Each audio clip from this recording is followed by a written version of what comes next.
Norman had been stopped at the bridge for 3 hours now.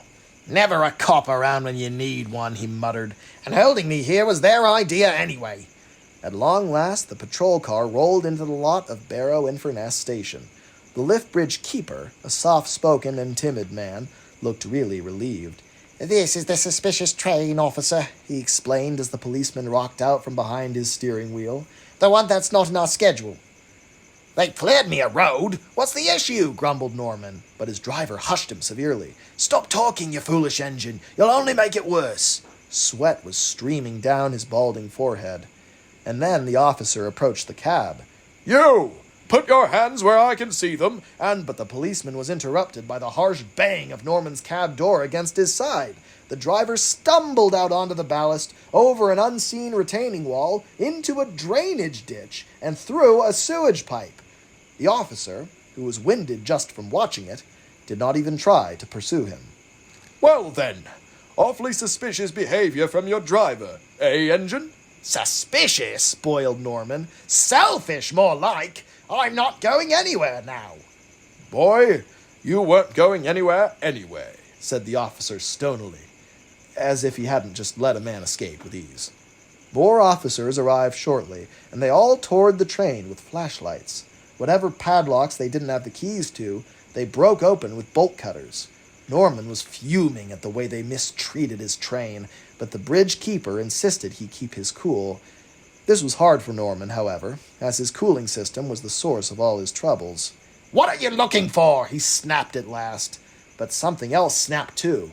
With a sharp twist of a crowbar, an officer broke the latch on the last van, and out tumbled 120 crates of amphetamines. Everybody murmured in self-assured disgust.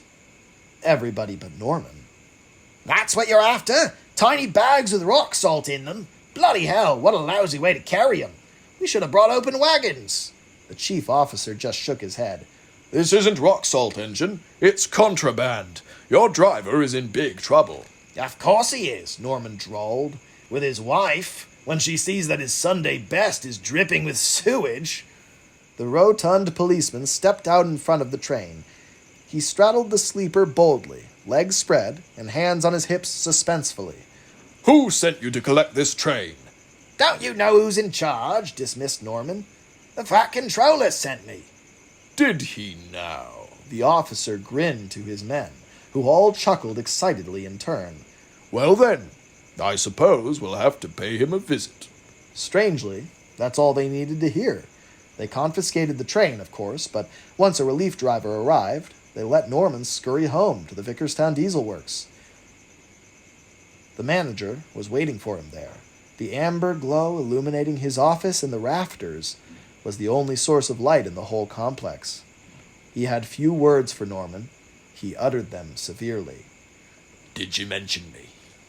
"No, sir." "At all?" he repeated, even more intensely. "No, sir," reiterated Norman. Then the manager smirked. "Who did you mention?" Norman snickered. "Sir Topham Hatt, of course." The manager cackled. "Ha ha! That's a very good engine indeed. Good work, Norman." And he descended the flimsy metal staircase, finally ready to head home. Sir, what about your friend?" "What about him?" muttered the manager, slipping on his jacket. "He didn't receive his goods. You said he would. His rock salt or, whatever." A flicker of concern played on the manager's face, but he quickly batted it away and smiled. "My, friend will understand. We both have something against Mr. Hatt after all, and thanks to you, so do the authorities." He flicked a switch on the wall, and the amber light went out. Norman's relief driver joined him, and the two men headed for the car park. The rusty workshop door rattled closed behind them. Alone in the dark workshop, Norman replayed the evening's events. He didn't understand what he had done, or what the policeman had wanted with his train, but even if he couldn't explain why, somehow he felt he had done something truly vile. Norman did not sleep well that night.